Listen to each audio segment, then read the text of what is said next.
quien ya entró al sistema es Santiago Nieto, ex titular de la Unidad de Inteligencia Financiera de la Secretaría de Hacienda y Crédito Público, hoy encabezando esos procesos de transición en Tamaulipas e Hidalgo. Y le agradezco mucho la confianza para tomarnos esta comunicación para Sin Censura. Doctor, muchas gracias por comunicarte con nuestra audiencia y gracias por confiar en nosotros. ¿Cómo te va?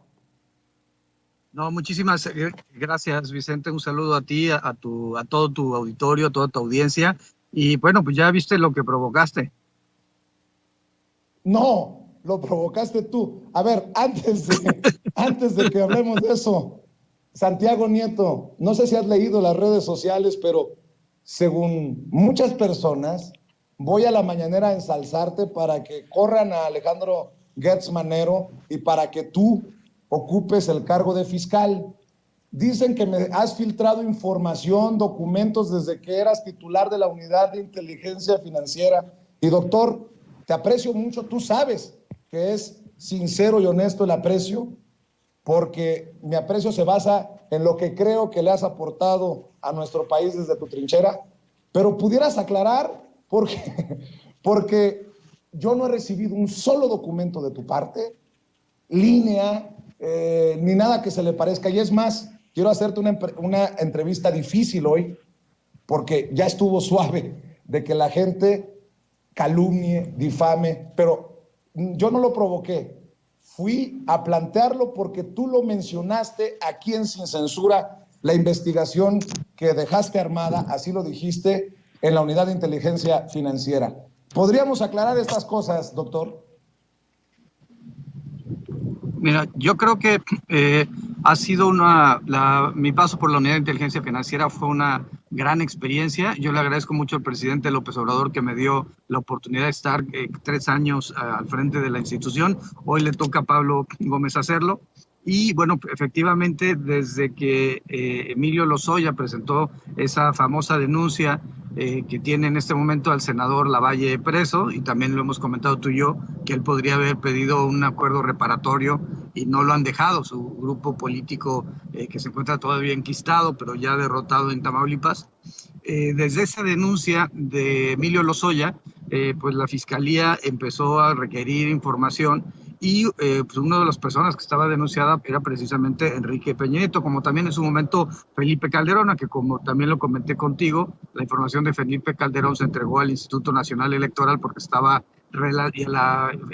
ahora FICEL, antes FEPADE, por encontrarse relacionada con un tema de la fundación de un partido político.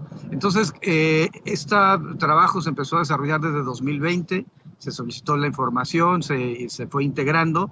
Pablo Gómez retoma la investigación, la complementa con datos de finales de 2021 y el primer semestre de 2022, y es finalmente lo que presenta con el presidente en la mañanera, anunciando que ya presentó una denuncia, lo cual, bueno, creo que sí, hay que reconocérselo a Pablo Gómez y qué bueno que finalmente no importa quién encabece las instituciones, sino que cumplan para los fines que fueron diseñadas.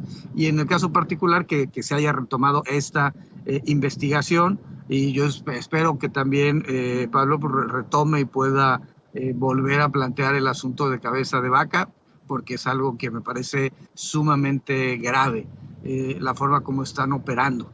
Y ahí, déjame comentarte, el presidente municipal de Morena, de Reynosa, en este momento es sujeto de una persecución, yo creo que sin precedentes, tiene una orden de aprehensión que fue dictada además, muy raro, por un juez de menores infractores, que en una semana lo hacen juez de penal, materia penal, y termina librando la orden de aprehensión para después convertirse nuevamente en juez de menores infractores.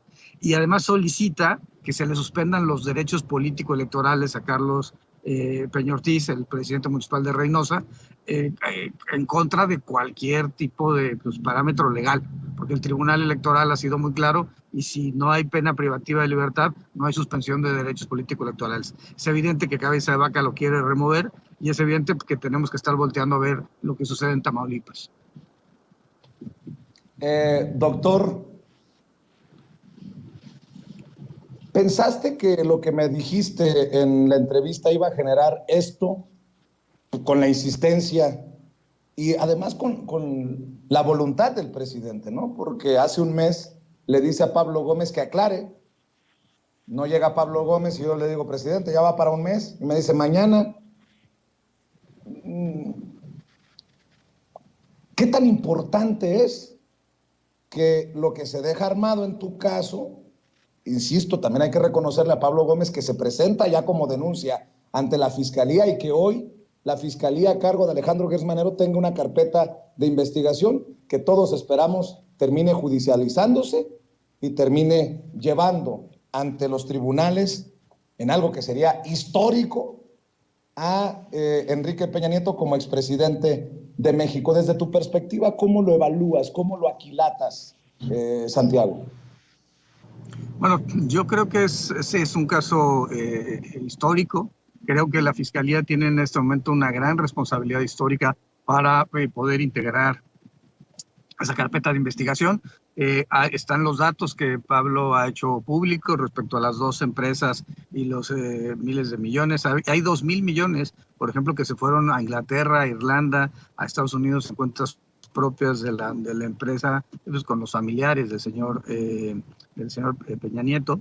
Y bueno, también están los datos y las tarjetas de servicios que se pagaban, que les pagaban, pues básicamente en efectivo al entorno cercano, a la exesposa y a familiares de la exesposa. Entonces creo que es un gran trabajo. Hay que recordar además que recientemente él adquiere la visa dorada en España por inversiones de más de 1 millón de euros, de lo que se tiene conocimiento. Y pues sí es importante que se abra un proceso que permita revisar las cosas.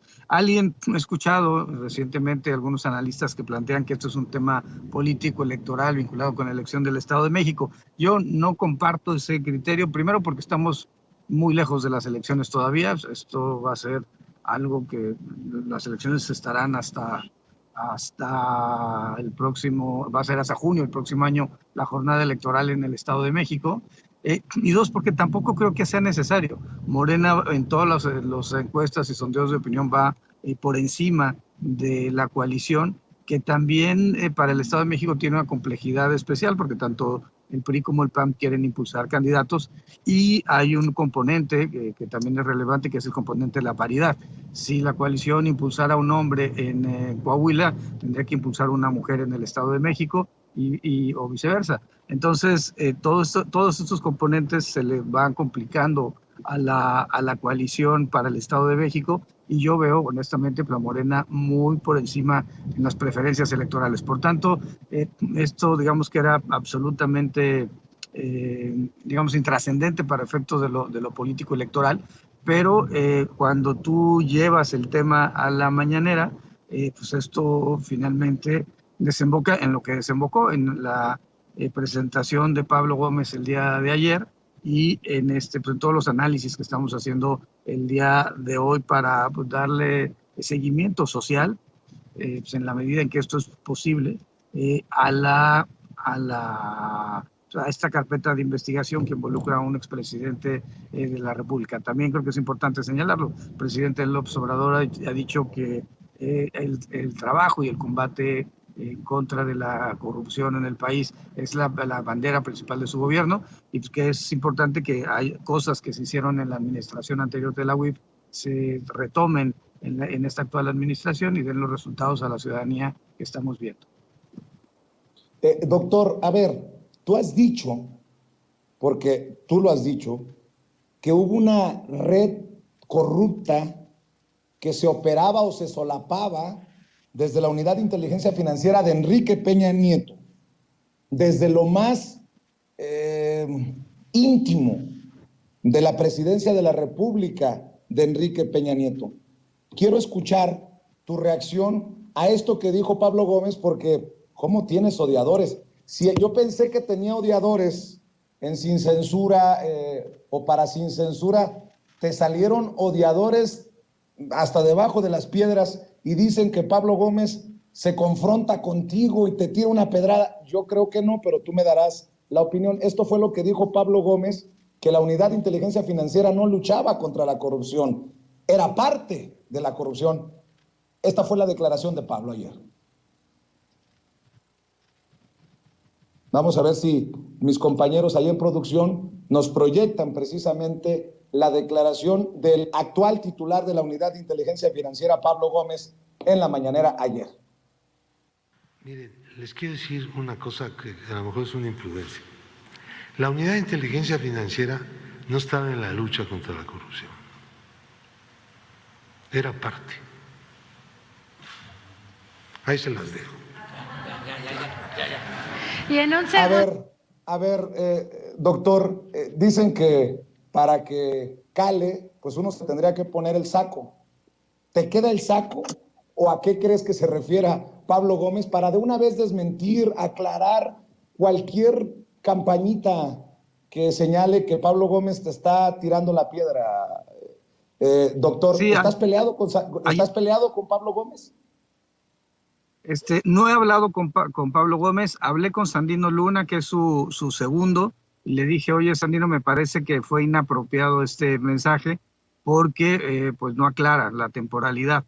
Y me dijo, no, la verdad es que es el discurso de siempre de Pablo Gómez, siempre ha dicho que es antes de la llegada de la Cuarta Transformación, y es algo que me lo puso Sandino por escrito, tiene que ver con las denuncias que tú presentaste por el descongelamiento de cuentas del caso Hermes y otros casos de extorsión de los cuales tenemos conocimiento. Le dije a Sandino que pues, efectivamente pues, yo había presentado denuncias por este caso, y déjame te platico de qué se trató. Es un asunto donde generan un sistema para detectar asuntos que se encontraban en la Fiscalía General de la República, en ese entonces PGR, y hacen un descongelamiento que llega a tocar 44 cuentas vinculadas con el cártel de Sinaloa, por ejemplo, pero en total son más de 1,800 personas a las que se les descongela la cuenta en el periodo de Vas. También esas cuentas pues, habían sido llevados los asuntos por despachos particulares vinculados con Humberto Castillejos y otros que, por ejemplo, le llevan la defensa ahora o llevaron en algún momento la defensa del gobernador Cabeza de Vaca en Tamaulipas. Entonces, Sandino me dijo que esa había sido la intención, que de hecho es un discurso permanente de Pablo Gómez y con los ejemplos que acabo de poner, y pues evidentemente a mí no me queda.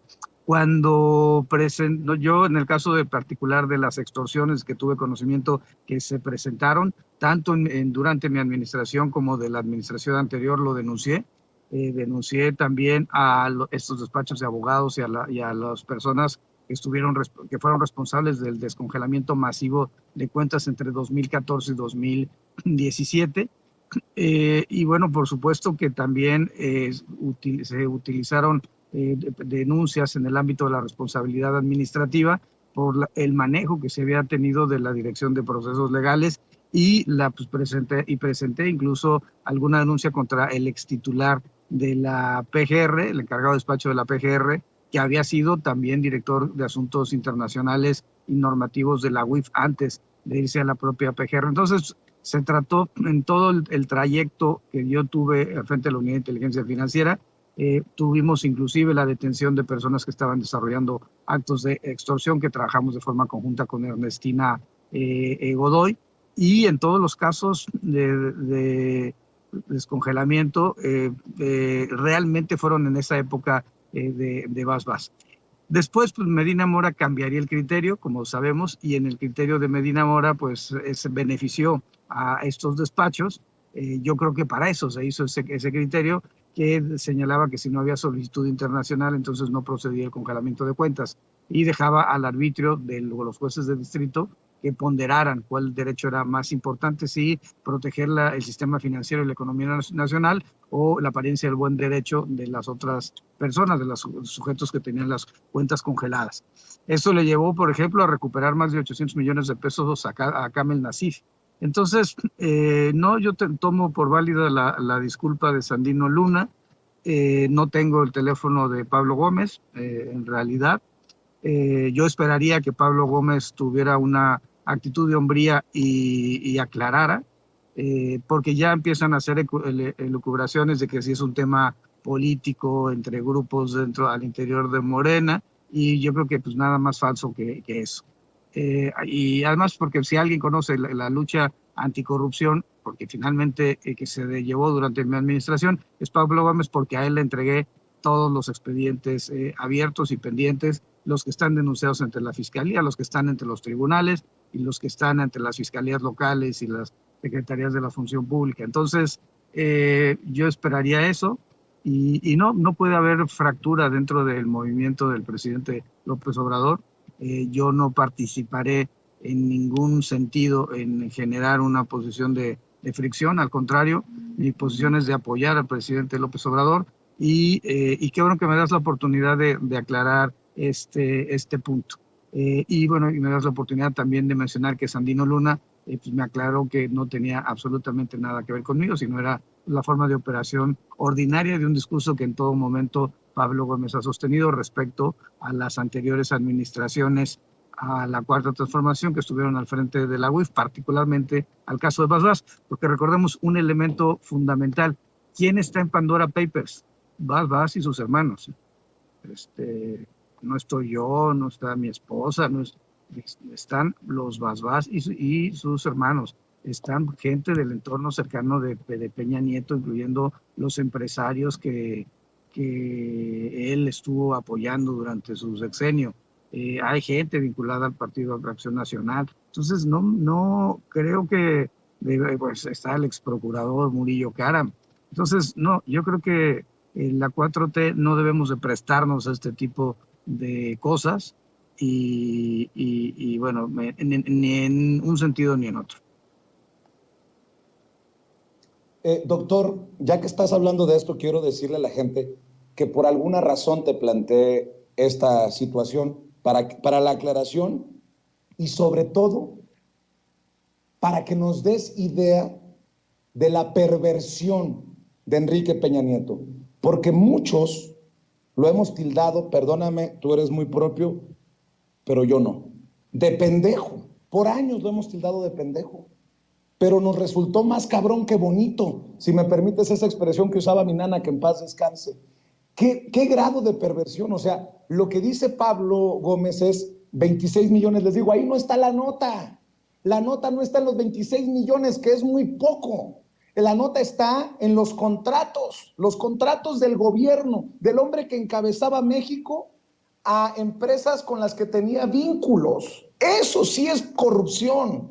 Y lo que tal vez nos puedas aportar, porque dame tu opinión de los dos tweets, por ahí los deben de tener los compañeros en producción, los dos tweets que manda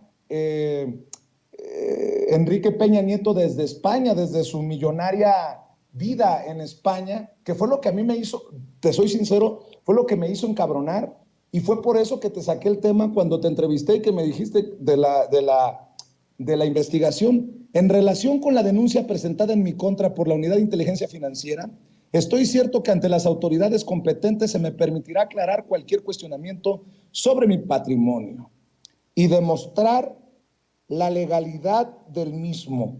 Dentro de los procedimientos legales, expreso mi confianza en las instituciones de procuración y administración de justicia. ¿De qué tamaño es el cinismo de Peña Nieto al escribir esto? Si de algo me siento complacido, dices tú que ya ves lo que provocas, me dices, pues de haber resucitado a este cabrón, doctor, con todo respeto, qué cínico, porque me imagino que esto que presenta Pablo Gómez podría ser nada más la puntita del iceberg.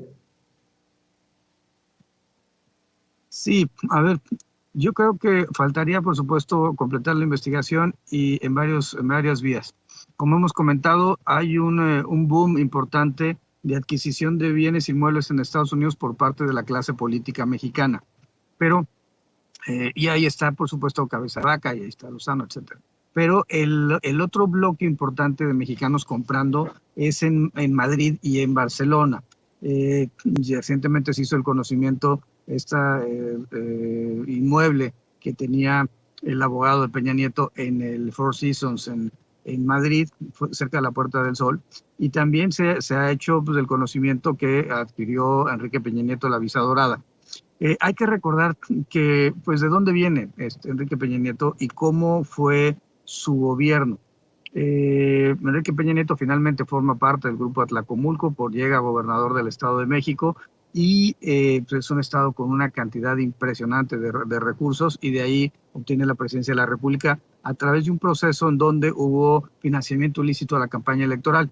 Esto es algo que el INE no ha querido reconocer ni avanzar en las investigaciones. Alguna vez presenté les pedí una vista de la información que teníamos del caso Odebrecht y terminaron desechándolo en la comisión respectiva, porque no llegó el asunto al Consejo General del INE. Pues en realidad ha sido como una actitud de no querer ver que en 2012 hubo un exceso de recursos públicos y privados, incluyendo, por supuesto, Odebrecht. A partir de ahí, digamos, hubo un financiamiento ilícito a los procesos electorales de Enrique Peña Nieto, del gobierno de Enrique Peña Nieto, por lo menos en 3 vías. Por un lado, grupos de delincuencia organizada financiando campañas en el ámbito municipal en varios estados de la República. Por otro lado, el financiamiento de empresarios, grupos empresariales, como el propio caso de Odebrecht, para financiar la campaña electoral. Recordemos que Lozoya recibe $10 millones de esta empresa brasileña en diversos pagos, tanto para el tema personal como para el tema de la campaña. Y bueno, finalmente tenemos el tema del peculado electoral, del desvío de fondos, bienes y servicios para fines electorales. Ahí se encuentra la estafa maestra, ahí se encuentra Operación Zafiro, ahí se encuentra, creo yo, aunque eso faltaría confirmar la última parte, todo el caso de la viuda negra. Son miles de millones de pesos que fueron desviados de sus fondos originales hacia campañas electorales y hacia el patrimonio de diversas personas, ¿no? Entonces, lo que sucedió durante el peñanietismo fue una especie de pacto de impunidad marcado por la corrupción. Es decir, los acuerdos eran acuerdos de mantener el régimen de corrupción imperante a cambio de no ir sobre nadie.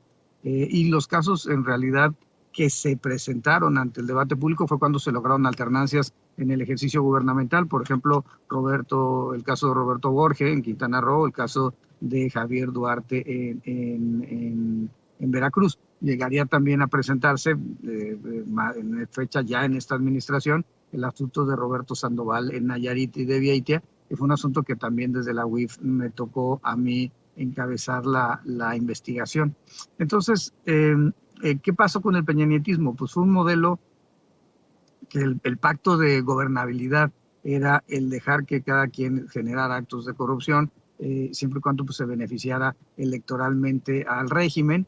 Y ese hartazgo de la sociedad mexicana, aunado al carisma de Andrés Manuel López Obrador y a la fortaleza del sistema electoral mexicano, dieron como resultado que en el 2018 se cambiaran los parámetros de la transición democrática, y de hablar de un sistema de partidos con 3 partidos relevantes. Tenemos un sistema de partido predominante con Morena hoy en día, y dejamos atrás la etapa de los gobiernos divididos que tuvimos desde el 97 al 2018, y hoy tenemos un gobierno que está acompañado mayoritariamente en el Congreso, no con mayoría calificada, pero sí con una mayoría relativa en la composición de la Cámara de Diputados y Diputadas y del Senado de la República. Entonces hay una transformación social, y la transformación social deviene, de mi punto de vista, de que la sociedad mexicana se hartó de todos los temas de corrupción. Y estamos hablando del peñanietismo, pero también eso se podría replicar en menor escala, pero en el análisis, por ejemplo, de Genaro García Luna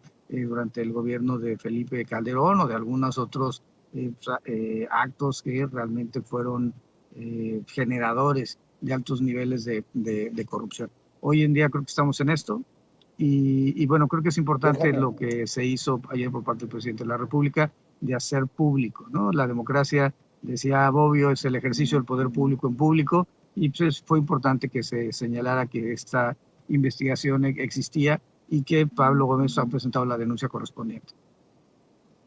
Y que ahora está en manos del fiscal general de la República, buscar que se judicialice y lo que venga.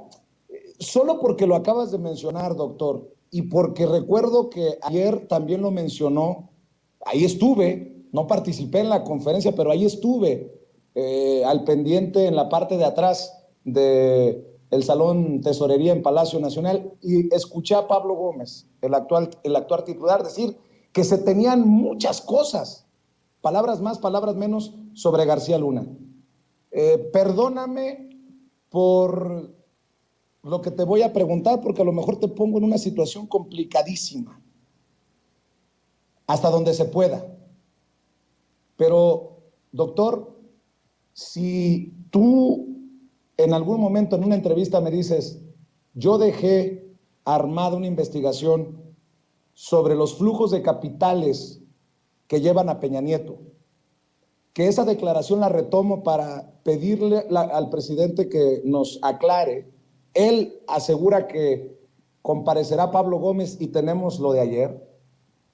No podría creer, Santiago Nieto, que solamente tengamos ahora los mexicanos una posibilidad más clara de llevar ante los tribunales, al banquillo de los acusados, a Enrique Peña Nieto.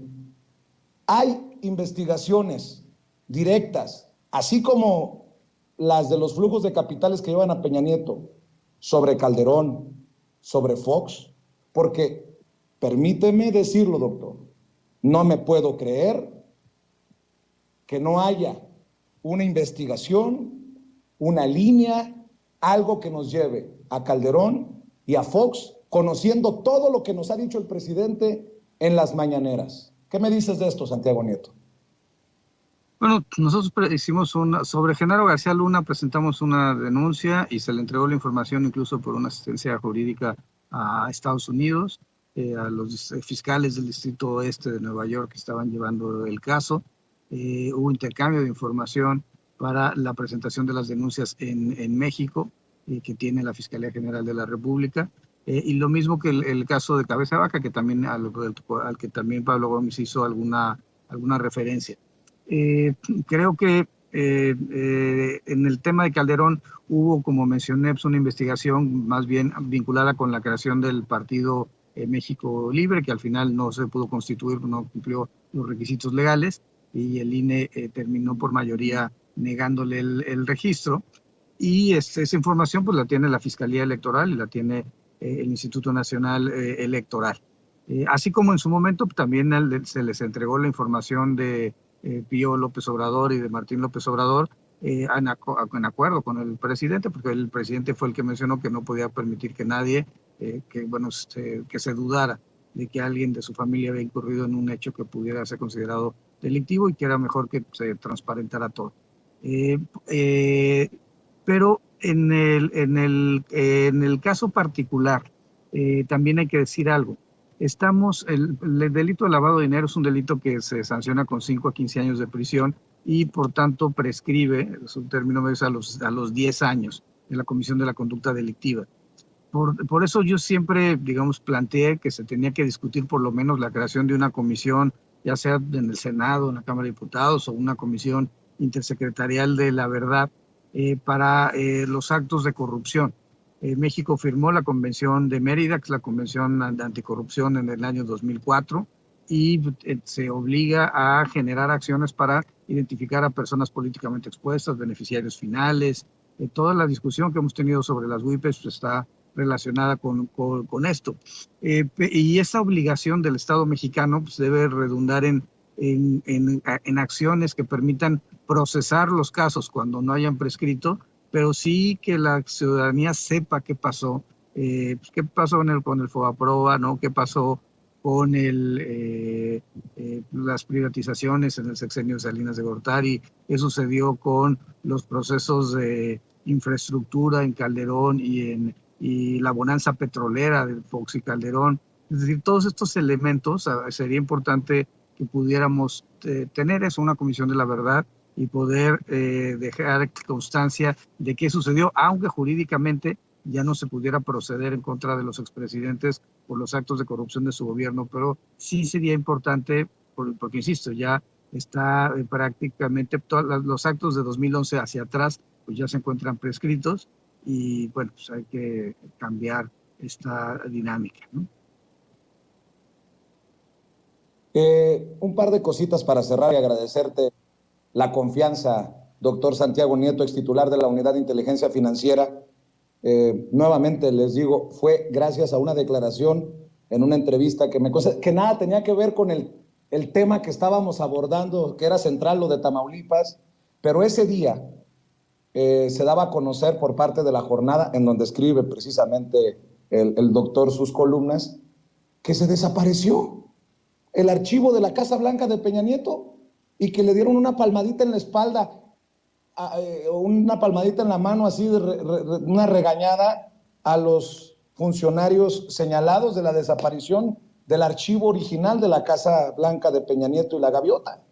Ese mismo día el periódico El País hablaba de una visa dorada en España para Enrique Peña Nieto y su vida de lujos, que no nos pueden cuadrar.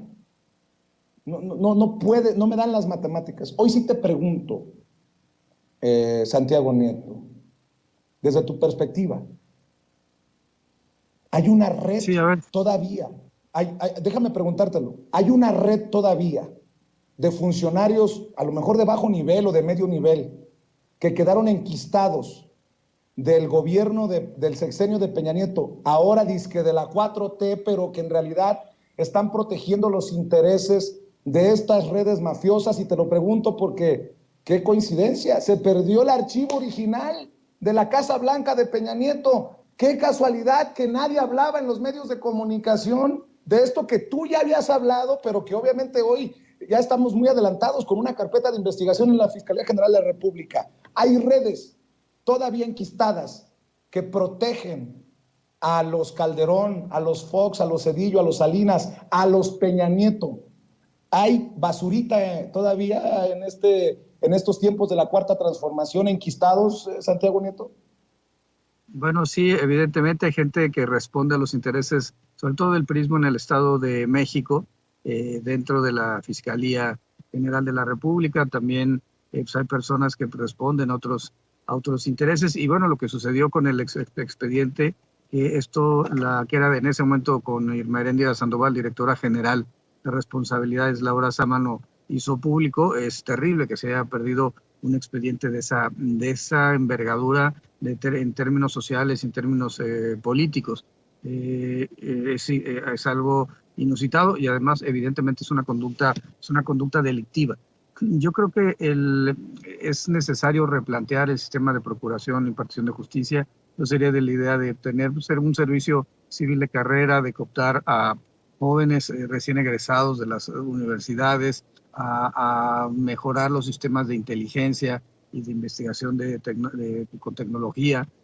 Creo que habría que tener este flujo de líneas de investigación abiertas en materias financieras, porque al final del día todos los delitos o la mayor parte de los delitos tienen un componente de corte financiero, y bueno, tener un enfoque diferente para poder combatir y mejorar la procuración de justicia y combatir las conductas ilícitas.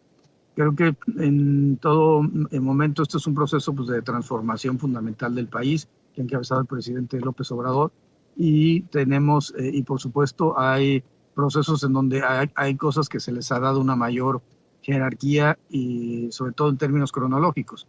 Por ejemplo, pues el tema de los programas sociales es uno de los temas centrales de la agenda del presidente López Obrador, y creo que el tema de procuración de justicia se pensó que con la Fiscalía Autónoma se resolvía el problema. Yo soy de la idea que los sistemas de procuración de justicia deben tener una relación directa con los ejecutivos, porque finalmente se trata de un tema que es muy sensible a la ciudadanía. Y si me permites plantearlo así, ¿cuáles serían los elementos que un partido de izquierda, un gobierno de izquierda tendría que estar impulsando? Por supuesto, educación, por supuesto, salud, pero también seguridad. Y esos son, creo que, lo que tendría que caracterizar a un gobierno de izquierda. ¿Qué sucedió con el neoliberalismo? Con esta corriente ideológica que las personas de Chicago y Milton Friedman estuvieron provocando. ¿Tuvieron razón en algo? Sí, hubo mayor crecimiento económico. Sin embargo, el gran error, y por eso América Latina tiene este giro a la izquierda en prácticamente todos los países, es que no pudieron distribuir la riqueza en todos los grupos sociales. Para el presidente López Obrador esto era fundamental, la idea de los programas sociales para poder disminuir las desigualdades sociales o por lo menos matizar las enormes carencias de determinados grupos de la sociedad mexicana, pero creo que en el tema de la Fiscalía Autónoma yo sería de la idea que debe tener una relación, del que la autonomía tiene que ser en relación de la función que se desempeña y no del órgano como tal.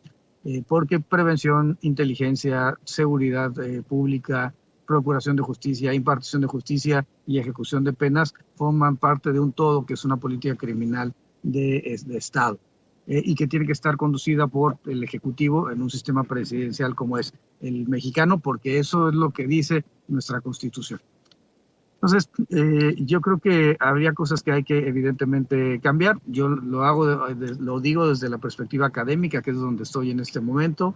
Por supuesto, estoy apoyando las transiciones en el estado de Hidalgo y en el estado de Tamaulipas. Me preocupa mucho el control y el ataque que están recibiendo, la presión que reciben los magistrados del Tribunal Electoral de Tamaulipas. Y bueno, pues esperamos que eso se pueda corregir y que se sientan seguros de que pueden resolver conforme a derecho y sin presión de este grupo político que además le ha hecho muchísimo daño a nuestro país.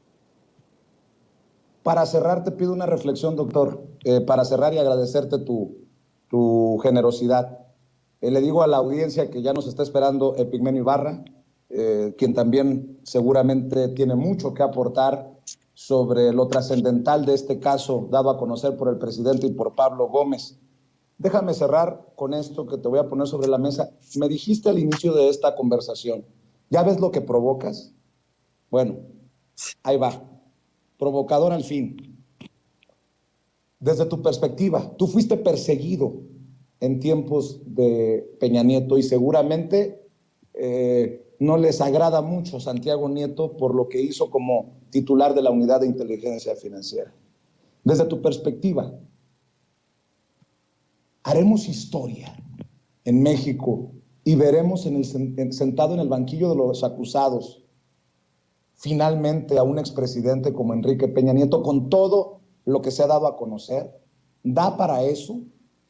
Y tu labor en la transición de gobiernos como el de Tamaulipas e Hidalgo, también, desde lo que tú sabes, llevará a Peña Nieto, porque a mí no me vengan con cuentos. El PRI en Hidalgo, enquistado y que pierde una de las joyas de la corona en las pasadas elecciones, y el PAN, ¿cuántas veces lo hemos platicado de las redes de corrupción y redes inmorales de Cabeza de Vaca y sus secuaces? Estos dos casos, Hidalgo y Tamaulipas, nos llevan también al imperio de corrupción de Peña Nieto. Doctor, para cerrar, te pido que respondas a esto que te pregunto. A ver, muy breve, yo diría que en el caso de Enrique Peña Nieto es importante que sí, que la Fiscalía de encontrar elementos lo lleve ante los tribunales. Es importante también que se respete su presunción de inocencia, las reglas del debido proceso. Y yo sí soy de la idea de que en temas de corrupción, pues los servidores públicos tenemos en general un umbral de protección menor que el de las otras personas. Yo ya no soy servidor público, pero en términos de la normatividad internacional, hasta que uno deja 3 años de ser servidor público, sigue siendo persona políticamente expuesta y por tanto los controles tienen que ser mucho más estrictos. Del caso de Tamaulipas ha sido pues vergonzosa la actitud del gobernador, la forma como ha estado atacando a los presidentes y las presidentas municipales de Morena, cómo cambió la normatividad del Congreso para que no pudiera designar Morena un presidente de la Junta de Coordinación Política, cómo cambió y hizo la ley y generó designaciones para que no pudieran ser nombrados los directores de los organismos de agua, y bueno, finalmente cómo dotó a una Fiscalía General en un hecho sin precedentes, salvo Nayarit, donde el fiscal era a su vez titular de la Secretaría de Seguridad Pública, y bueno, eso realmente generó un halo de impunidad y de corrupción que llevan a que hoy en día Sandoval y Vieitia, los creadores de este diseño, se encuentren en la cárcel, uno en México, otro en Estados Unidos. Y en el caso particular y por tanto, la posición del gobernador Américo Villarreal es que se tiene que hacer justicia. Él está con la mano extendida para la reconciliación de las tamaulipecas y los tamaulipecos, pero por supuesto que en el caso particular de Cabeza de Vaca, lo que se va a buscar es la aplicación de la ley. Y el gobernador Américo Villarreal ha planteado que hay que regresar al Estado de Derecho. En el caso particular de Hidalgo, la posición del gobernador saliente Omar Fayad ha sido muy distinta. Tuvimos un encuentro en donde el gobernador electo Julio Menchaca se inició el proceso de transición, y donde el mensaje de ambos gobernadores, digamos, en funciones que está por terminar, y el electo, fueron en el mismo sentido. Las personas que hayan traicionado la voluntad y la confianza de las y los hidalguenses, que se encuentren, que generaron algún acto de corrupción, pues van a ser sancionados, y se me ha pedido en ambos casos que yo participe en las investigaciones, un poco por mi perfil profesional. Me ha tocado ser fiscal, me ha tocado ser también titular de una unidad de inteligencia, y por eso en ambos casos estaré desarrollando investigaciones para que se presenten en su momento ante las personas responsables y ante los tribunales. Te agradezco mucho, doctor. ¿Ya ves lo que provocas? Me hiciste reír con eso, doctor. Te agradezco la confianza, y desde cada trinchera que los mexicanos estemos comprometidos con esta lucha para tener un país más justo en el que haya cero impunidad, como lo dice el presidente. Te mando un abrazo, Santiago Nieto, y muchas gracias. Un abrazo. Santiago Nieto, el extitular de la Unidad de Inteligencia Financiera, hablando con nosotros.